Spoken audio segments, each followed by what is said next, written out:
conservative, constitutional. It's the Andrew Cooperrider Show, keeping you informed on what's going on right here in Kentucky. And welcome, everybody, to another amazing day right here on the Andrew Cooperrider Show. Of course, I'm your host, Andrew Cooperrider. Thank you all so much for joining me today. Very exciting show for you. Let's see here. We've got WKU put on a drag show. And of course, they had to post a photo of a 4-year-old giving dollar bills to one of the performers and then be shocked, just shocked, that conservatives across the state might take issue with their tax funds going towards such an atrocity. Andy Beshear, amongst the floods and everything else, launches a podcast, and I suffered for you all. I listened to like 20 minutes of this hour-long podcast for you all. It is truly a drudgery to listen to, and apparently I'm not the only one who feels that way. We'll go over the podcast launch, and what I took away from the 20 minutes I did listen to, we'll have that. Plus, we have the Kentucky Senate race, the race for Mitch McConnell's seat specifically. Some interesting news all surrounding Trump, and who Trump's going to get behind here, is that seems to be a determining factor in this race.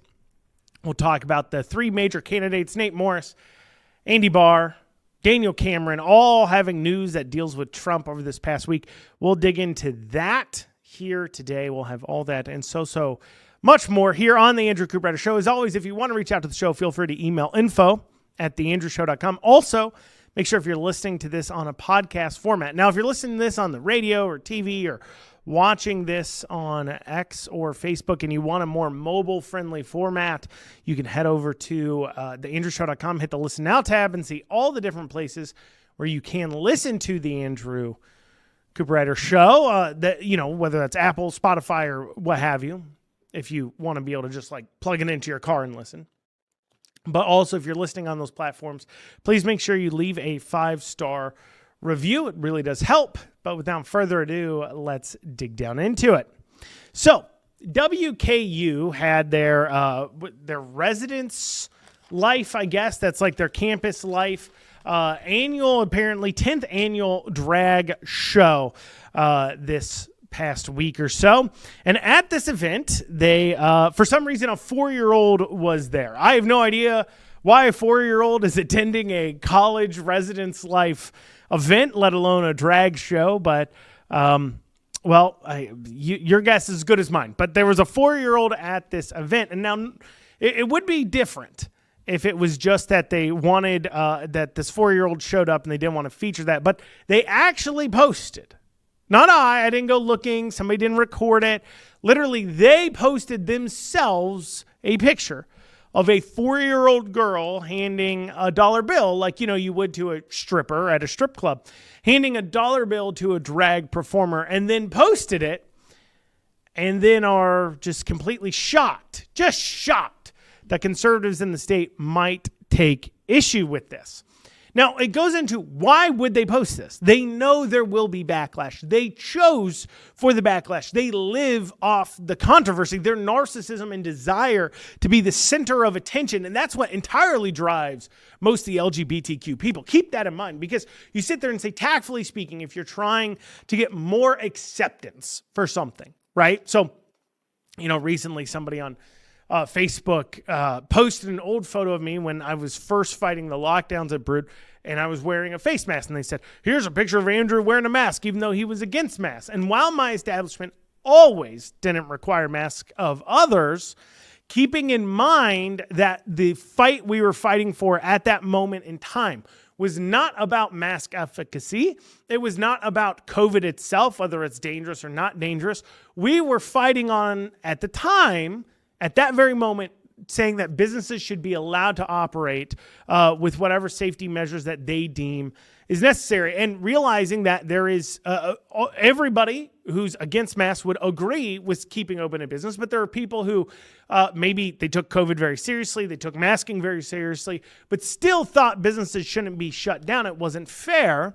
Would be able to be on our side if we just simply put on a mask. So we wouldn't lose anybody.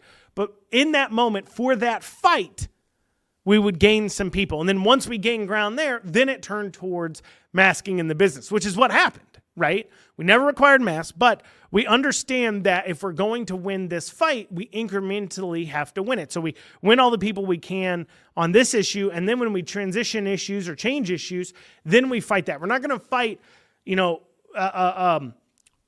business lockdowns, masking, is COVID even real? Who caused COVID? Who's at fault? It came from a lab in China. We funded that lab in China. We're not going to fight all of that at one time. That's too much overload. And so in the same way that you would think these drag performers and LGBTQ activists would recognize, okay, we need to fight this like incrementally ourselves. We need to go ahead and before we target kids at drag shows, we should first get drag accepted as a non-sexual art form. Get people used to the idea of drag being maybe an adult thing. So I have my drag brunches. I go to bars that have the drag. Maybe you have drag events at pride parades that are for adults and say, hey, this is an adult-only event. Maybe you have some different sides of that before you introduce children into it. It's the same thing with the transgender thing. Maybe get everybody bought into the idea that a man, when he's an adult, can suddenly become a woman and win that fight before you move on to now chopping body parts off kids and giving them hormones and puberty blockers. But that's not the way they think because they are so incredibly narcissistic. They have to be the center of attention. That's the reason why these high school kids that sit there and say, oh, I'm suddenly gay or I identify as this or that. It's because they want the attention. It's the same reason why high school kids for years, I don't know if they still do, but when I growing up, they did. You had goth kids that would wear the black clothes and the black nail polish and the black hair and black eyeliner, guys and girls. It was because they wanted the attention. They wanted a way to rebel maybe against their parents or what have you. And it's the same reason why now you're seeing such an upswing of conservatives in colleges and high schools, especially amongst men, but because they're rebelling against the system. The system is now liberal. Before the system was conservative, they're rebelling against that. Now the system's liberal, so they're going to rebel and push back against that system. It's the same thing. And so because they want to be that center of attention, they post these photos of a 4-year-old giving a dollar bill to somebody dressed in I don't know, they had pants on, so I wouldn't say dressed obviously provocatively. If it was a woman wearing those clothing, we would say, wow, that is some definitely woman of the night attire there. It would be how it would be described clearly. But of course, they want that attention, so they post those photos. And, it's funny to see some of the responses, and it leads into why Democrats continue to lose ground with the general populace on the social issues. It's because they literally want you to be convinced that drag isn't a sexual performance, right? I remember a few months ago, I'd posted about BCTC having a drag performance that I knew minors were at based upon how I'd gotten the photo and who told me about it and everything else. And I posted about that, and I said, look, your taxpayer dollars are paying for this. And the number one defense that I heard from the leftist then was, well, I don't see any children. There wasn't any children here. You're ridiculous. It's a satanic panic. You're ridiculous because there wasn't even children here. Now, I knew there's children, but I didn't even bother engaging on whether or not children were there because I knew it didn't matter, because even if children were there, they would still defend it. And we see that with WKU. We see a public university funding a drag show with children there. And the defense of this from the lefties isn't that, well, there's no kids there like they were saying before, but now it's, well, like literal comment from somebody was, well, was that child forced to be there? She's 4 years old. She can't drive herself there. 4-year-olds can't consent to anything. Of course she was forced to be. Even if the 4-year-old said, yes, I want to do it, they're still forced to be there because they're 4. But yet this is the cognitive dissonance they want. Well, coming up after this, we'll be digging into Andy Beshear's podcast. Very exciting. I'm elated, let me tell you. The 20 minutes of this I did listen to was it was so amazing. I was overloaded. That's why I didn't listen to the rest of it, because it was so amazing. We'll have that after this short break. And you're back on the Andrew Cooperrider show. So ever since this last presidential campaign, it became pretty clear that podcasts were a way to campaign. Now, many candidates are simply satisfied with going on other people's podcasts and being able to draw up their name ID in that way. However, I understand to a campaign that can be somewhat nerve-wracking. You don't have much control. You can't make sure you look good. And so people have decided, specifically Gavin Newsom recently, to go ahead and do their own podcasts and then invite on guests in order to help grow their name ID because they're preparing to run for president. And we know that Andy Beshear is preparing and wants to run for president. And in doing so, he's decided to go ahead and follow Gavin Newsom's lead in creating his own podcast. However, Beshear made incredibly huge mistake here. So the timing on this, first off, is absolutely horrible because obviously we have tons of flooding going on and everything else. And Beshear is so incredibly tone deaf on this.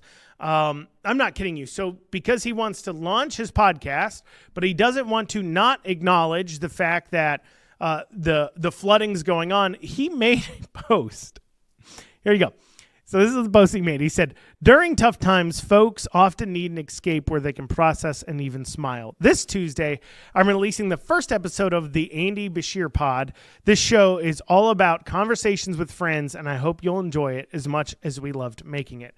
He was literally like, your house is flooding. I am sorry, but you know what? Make you feel better listening to my podcast, because he couldn't simply just not acknowledge that the floods were going on, right? He had to acknowledge that, but he also wanted to push his podcast. So he did both at the same time. Absolutely horrible timing and tone deafness. But regardless of that, the other problem his podcast has is that Gavin Newsom's doesn't, is why do you do a podcast? So obviously I do a podcast once or twice a week or so right now. I used to do it 5 days a week. But I do it because I believe that there was information that, one, I'm passionate about. I'm passionate about state politics. That's clear. Everybody who talks to me knows this is something I am studious on and I'm very passionate about. And there wasn't a lot of long form people giving information. There's a lot of interviews and things like that, podcasts, or maybe a few.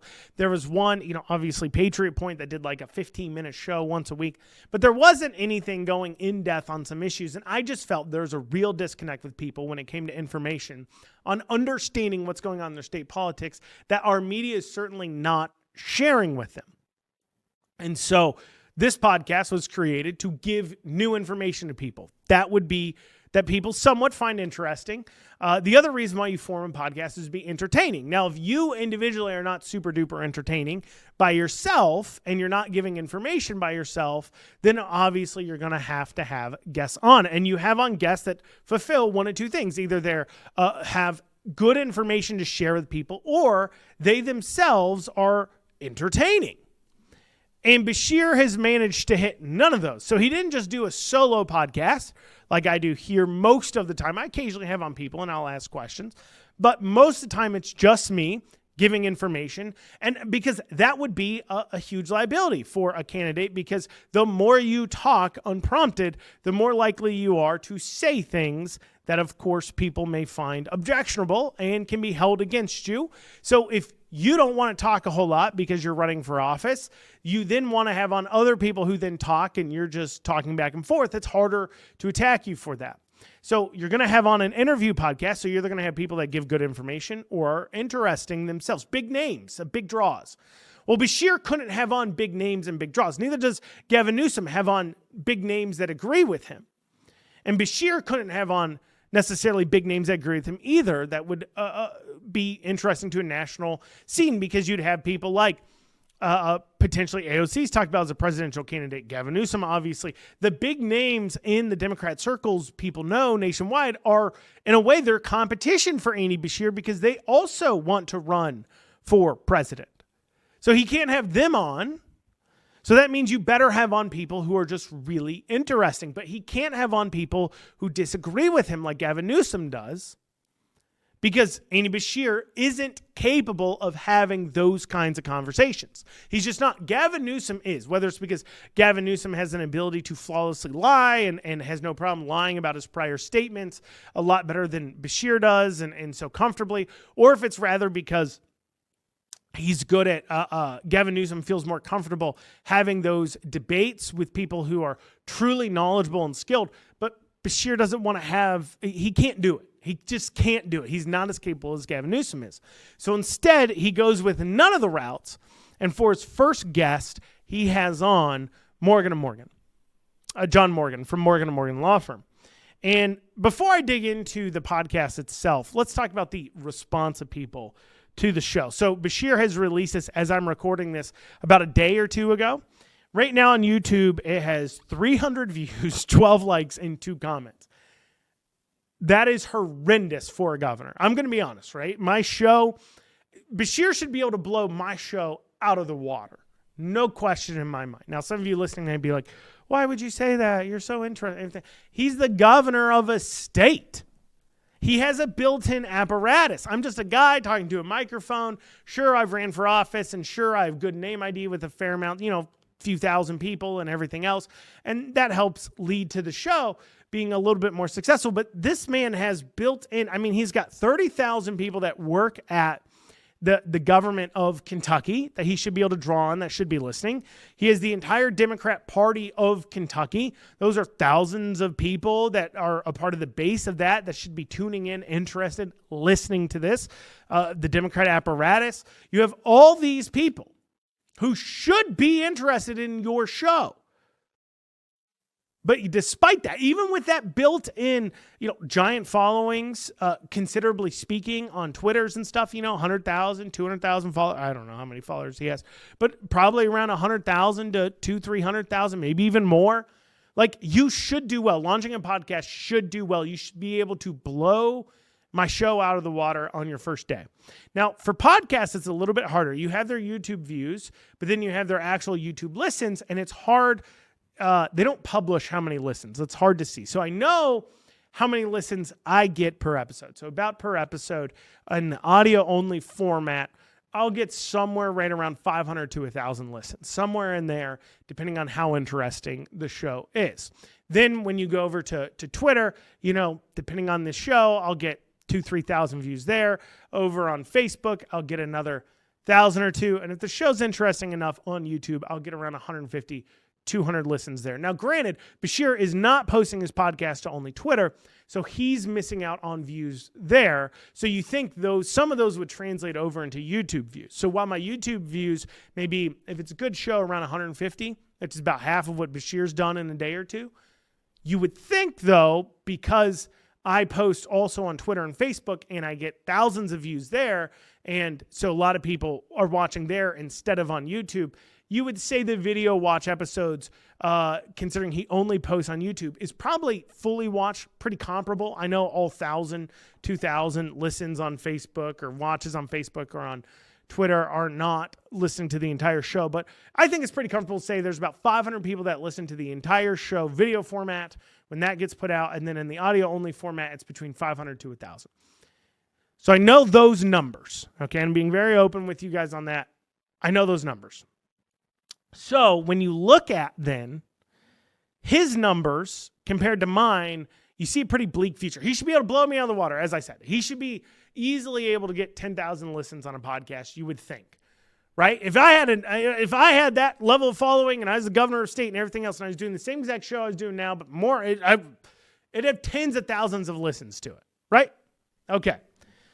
But when we look at the numbers, it's pretty awful. Because he only has 300 views on YouTube, 12 likes. Like, I'll get 12 likes on a YouTube video, no problem. 2 comments. I'll have 2 comments from one person on my average show. He's got 2 total comments, okay? On Spotify, he's got 20 reviews. Now, I have 32, been doing a while. But when you go over to Apple, he has 5 reviews right now on his podcast on Apple. I have 41 reviews on Apple, okay? Like I said, I've been doing it a while, but you would think he would blow me out of the water right away. So objectively speaking here, Beshear is not doing good on this launch of the podcast, and it's not hard to see why, because he didn't follow any of those things. Instead, he has on a completely uninteresting billionaire, John Morgan from Morgan & Morgan. We'll talk about how he intros those and how he loses even his own base and how he's handled this show. So we'll listen to, I listened to maybe, it's an hour-long podcast. I listened to like 20 minutes of it, okay? And that was all I could do. I could do 20 minutes, and I'm like, golly, this is uninteresting. And keep in mind, I know I'm going to come talk to you all about this show. This is like show research for me. And it's not often I can do show research while I'm driving in my truck between work and home and everything else. It's not often I can just do my research in my spare time. I normally have to sit down, research, search out contracts, do all this other work in order to prepare for my show for you all. And I still could only do 20 minutes of this thing, knowing I'm going to talk to you guys about it. It is objectively awful. And so I will be digging into those 20 minutes. Don't worry, you're not going to have to listen to all 20.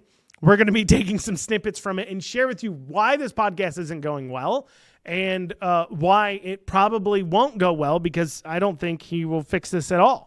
And the tone deafness of it, somebody's got to tell this guy, you're not making good decisions here. So we'll be digging into that after this short break. You're listening to the Andrew Cooperrider Show, your source for Kentucky politics.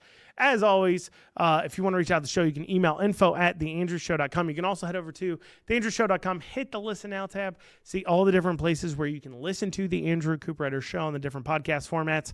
We'll be back in a few short minutes. And you're back here on the Andrew Cooperrider Show. So we were digging into Andy Beshear's podcast, at least as much of it as I could handle. And I wanted to start off, first we talked about the launch being horrible and why it was so bad. But I wanted to start off talking now about the actual content of the first episode, at least the first 20 minutes that I couldn't do it. I tell you what, guys, you're going to see why here too. First, let's just start off with the theme, and this will tell you exactly how Andy Beshear sees himself. Go ahead and take a listen.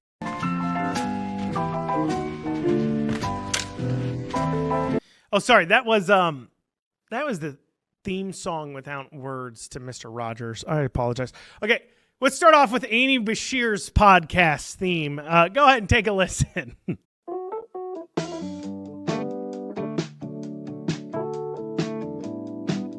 As you can tell, those are pretty similar themes, almost like it was done on purpose. But I just wanted to draw that out, point that out first before we start off, to give you an idea that this is not going to be an interesting show, that Beshear has put together a show that he thinks you want to hear, not what you need to hear, but what he thinks you want to hear in order to feel super comfortable, which, once again, this is why this show will fail. People don't want to hear what they want to hear necessarily. That's not what they find interesting. They want to learn new things and hear new things.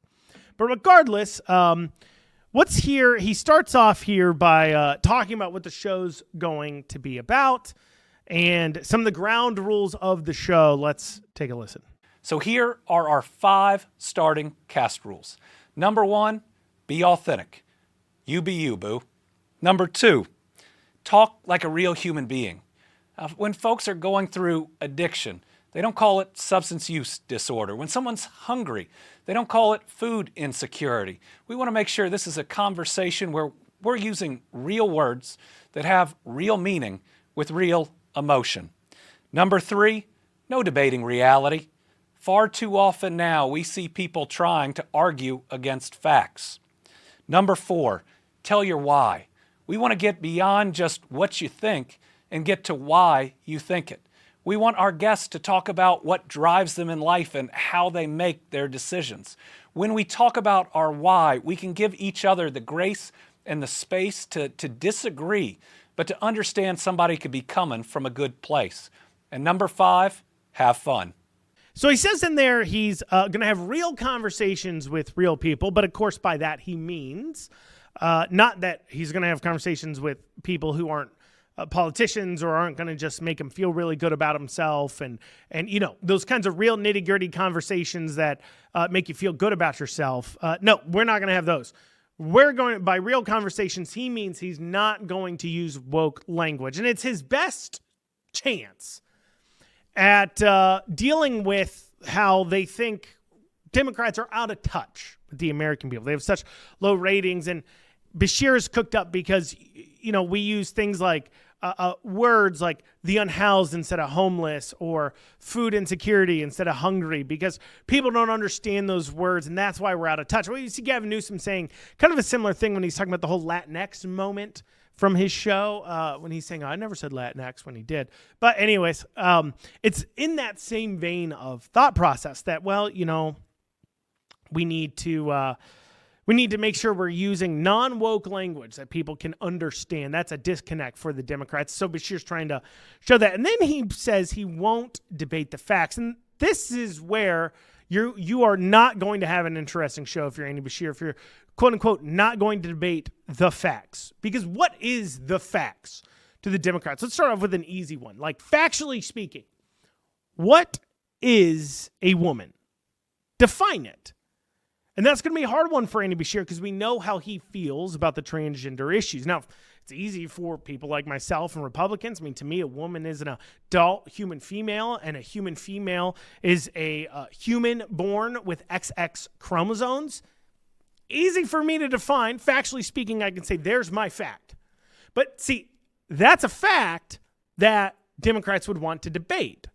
And so that's how we know he's not going to have any interesting conversations, because if his ground rules are, we're not going to debate the facts. So you get to define the world we're living in. You get to define the facts, which is what Democrats have been trying to do for quite some time. They redefining what words mean in order to fit their narrative. That's the problem. That's why we won't have a good discussion. But we digress. So then he moves into introducing his first guest. And this is why the Democrats aren't all that excited about it, because he has on John Morgan from Morgan & Morgan. And John Morgan is a big-time donor to Democrats. He's one of the highest donors to Democrats here in Kentucky. It's not by mistake that Beshear has him on. It's more of a donor relations than it is an interesting conversation. But take a listen to how Beshear introduces him and see if you can figure out why the Democrats might have themselves tapped out of the show very early on. Take a listen. And we're going to have a special guest, John Morgan, on to talk about his life story. John is a self-made billionaire, and hopefully he'll give us some tips on making billions too. Now is the moment that the Andy Beshear podcast gets to welcome our very first guest. Our first guest is John Morgan. He is a self-made billionaire who comes from, of course, Kentucky. He now lives in Florida, but runs the largest plaintiffs' law firm in the world, Morgan & Morgan. And he's got an incredible story, but I want him to be able to tell that to you. So you have a Democrat governor that won't debate the facts, even though that's what the entire debate's over in this world mostly at this point, and won't have on interesting Republican guests, that instead will have on Democrat donors. And he starts off by talking about how he's a great billionaire. And something that maybe Beshear doesn't know, but the Democrat base doesn't actually like billionaires, regardless of who they donate to. I mean, sure, the politicians in the Democrat Party love billionaires. They give money to them. But the Democrat base doesn't like billionaires. So starting out being like, here's this billionaire lawyer. He's a great guy. Let's listen to how to become billionaires ourselves. That doesn't work for the people tuning in. Nobody's tuning in to Andy Beshear for business advice from John Morgan. But that's what he starts off with. That's why it's not super interesting. Then, after alienating his audience with this interview, there was something that John Morgan said that I think is interesting that I wanted to respond to. Let's take a listen to that. When you take the D and the R next down from issues, Amen. Most of us agree on most things. Most people are very, very good and very, very compassionate and very, very kind. It's when we get these special interests who want to stop us, who want to have free labor or want to have a market on, pharmaceutical industry certainly did not want medical marijuana because it works. And so from afar and sometimes up close, I've got to watch the way you have governed.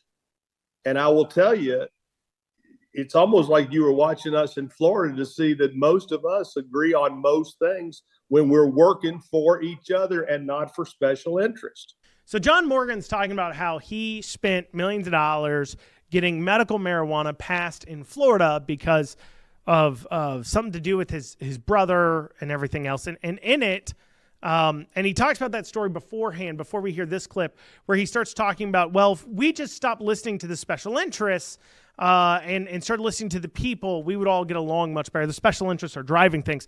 Now, I don't know what a special interest is to John Morgan, but to me, a special interest is somebody who dumps millions of dollars on renting Kenny Rogers' tour bus to dress it up for an amendment and then travel around the state pushing out this amendment, spending millions of dollars, and of course lobbying the state government before that to get them to pass the amendment to be on the ballot, spending millions of dollars on that. That is on the medical marijuana question. That is a special interest, period. You may agree with that special interest, so you don't like the derogatory term that comes with that, but definitionally, John Morgan, you are a special interest.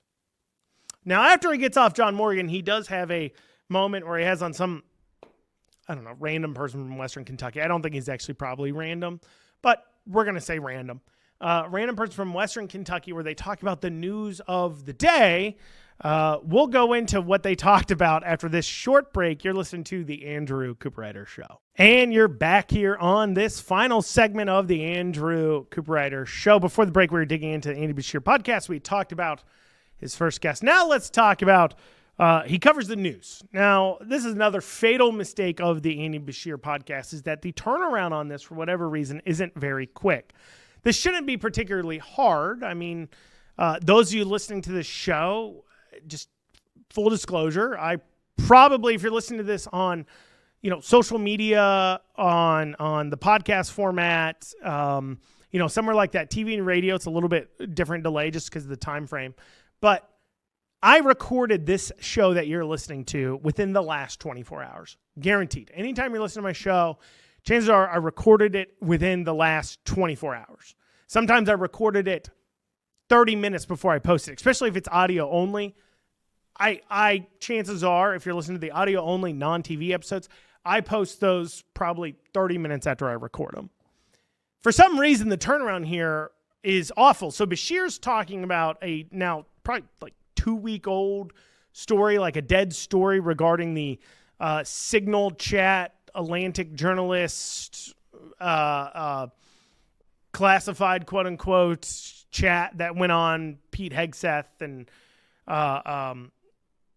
J.D. Vance and Tulsi Gabbard and other members of the national security kind of apparatus conversation about some missile strikes going on in the Houthis. And this is old news. Like, as I'm saying this, like, I know all of you have heard this before, heard about it. I don't need to go into detail.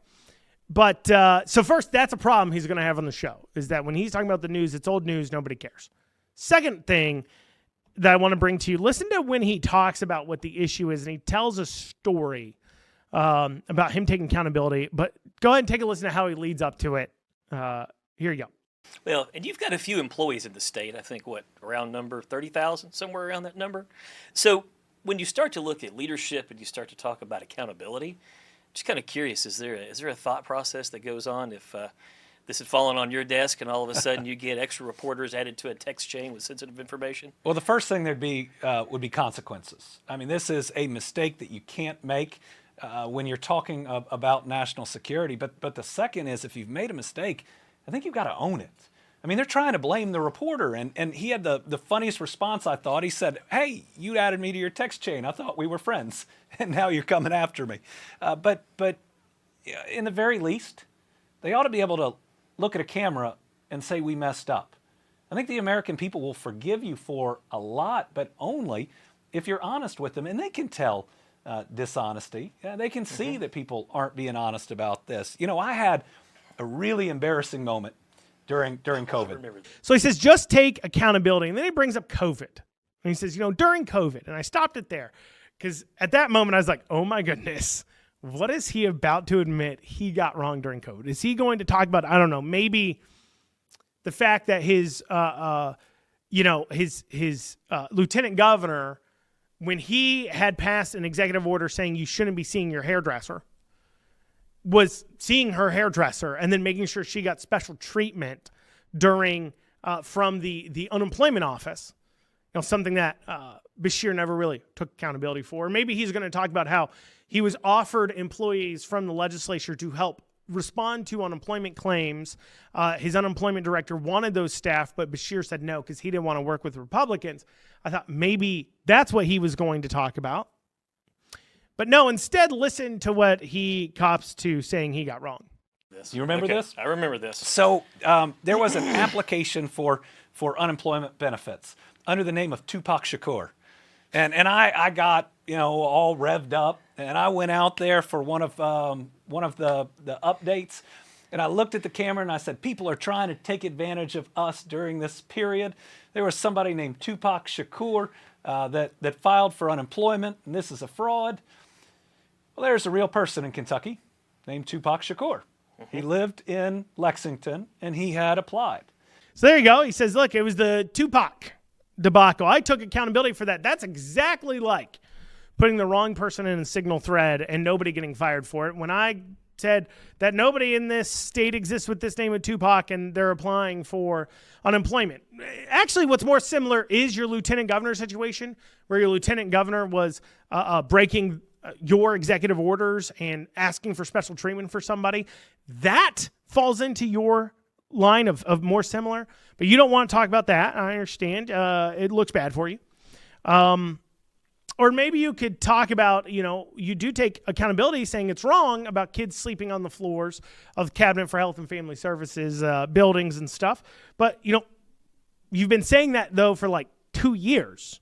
And this issue's still going on. I mean, here's a headline from AP just a few months ago talking about how the Kentucky still has kids sleeping in offices. Still has kids sleeping in offices for Cabinet for Health and Family Services. And Beshear said it was bad. He's still doing it. So I guess he took accountability, but he's not fixing it. So that's better than nothing. I don't know. Well, moving on from Andy Beshear, let's talk about the Senate race on the Republican side. So there's been some news this past week of just people vying for that Trump support. And a lot of people think it's going to come down to a question of who does Trump support. If Trump gets involved, does that help somebody? If Trump doesn't get involved, will that hurt somebody? And honestly, I don't know how good that question is going to be. It depends on how tied into Trump's policies people are. I mean, I think Trump will still have a high approval rating within Kentucky and everything else, and his support will still mean a net positive. But if Trump's approval ratings were riding higher, if this tariff thing wasn't going on at the time, if we were to do it right now, for an example, before this tariff thing has had a washout, does Trump endorsement matter as much as when he gets this taken care of? If he ends up taking this off-ramp here and we get full and complete free trade across like the world ushered in by Trump here, that's a giant win. Even the libertarians have to admit, wow, Trump got free trade done. That's amazing.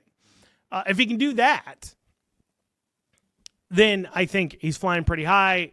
Economy's doing great, everything else. If, however, through this rejiggering or whatever his goal is, I don't know. Like I said, I pay attention mainly to state politics, so I'm not going to venture into fields that I'm nowhere near an expert in or feel as well-versed or comfortable talking about. But the point is that if his approval isn't as high as it was when he was first elected or something, and if it continues downwards, will his endorsement be something you can overcome? Potentially, yeah. Now, granted, will it hang around the neck of any of these candidates, at least during the primary? I do not think so, because all of them are trying to position themselves right now as Trump's guy. So you can, if somebody tries to now run away from Trump, I don't think that'll work out per se. So in that realm of who's Trump's going to pick, we have some news. So first, McConnell didn't approve another one of didn't vote for another one of Trump's cabinet picks because McConnell at this point, I just hate Trump and everything to do with Trump. So, that's him. So, and in that, Nate Morris, businessman running for Senate, he tweeted out about how that's wrong and whoever replaces McConnell needs to be a clean break from him. Obviously alluding to the fact that you have Andy Barr and Cameron, Andy Barr, self-professed protege of McConnell. Cameron literally had McConnell's chief of staff running his governor's campaign. So obviously they're both from that camp. And so he's trying to draw that difference and say, look, I'm the only one who's a clear, different, separate clean break from McConnell. So he made a post about that. And then J.D. Vance, vice president, retweets that, quote tweets that, agreeing with Morris. And so obviously that is the Trump field pushing forward somebody in the Trump orbit. Now, granted, J.D. Vance and Nate Morris have been friends before J.D. Vance was vice president, but then you have the media, at least, Austin Horn tweeted about this, a few other Andy Barr pushers tweeted about this, where Trump was at a press conference for an executive order regarding energy, and it dealt with coal, and so obviously that would help Kentucky. And through that, Trump was rattling through some of the different congressmen. He came to Andy Barr, and this is what he had to say. Hal Rogers, Hal, thank you. Thank you, Hal. Andy Barr, thank you, Andy. Good luck with everything. I hear good things. Troy Downing. So they're looking at that as a big giant win, like, awesome, Trump acknowledged me, whatever. Here's the thing. He was naming off and going through all the congressmen that were in the room, pretty much all of them. Like, before that, he was talking about Hal Rogers from Eastern Kentucky, congressman. I hear good things, doesn't mean necessarily anything. Good luck. That doesn't mean anything. Of course, they want to make it mean something because they want that Trump endorsement. They're worried about that Trump endorsement, clearly. They haven't declared yet. If they knew they're going to get that Trump endorsement, they would have declared already. He hasn't, because clearly that's something they're trying to feel out.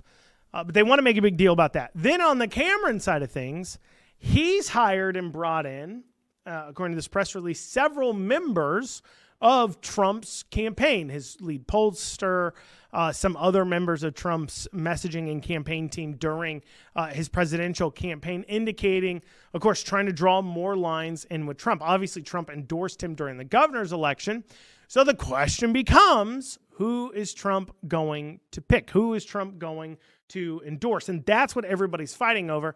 And when I look at these stories, the J.D. Vance quote tweeting Nate Morris, I think, is more important than anything else. Saying something nice about Andy Barr or hiring on Trump's team, that isn't going to do as much about the Trump endorsement as J.D. Vance actively supporting somebody else in the race. Because I do not see a world where Trump decides to take the Kentucky primary race and make that a point where he gets into a difference of opinion over candidates with his vice president, J.D. Vance. At best, if J.D. Vance for sure is endorsing Nate Morris, the best everybody else can help for is that Trump just stays out of it. I do not foresee Trump endorse. I could be wrong, but it'd be crazy to see Trump endorse against J.D. Vance. And if J.D. Vance does follow through with his support for Nate Morris like he's signaling, I don't know. Well, y'all, that's what we got time for today on the Andrew Cooperrider Show. Thank you all so much for joining me. We'll be back here next week. I hope you have a great rest of your day.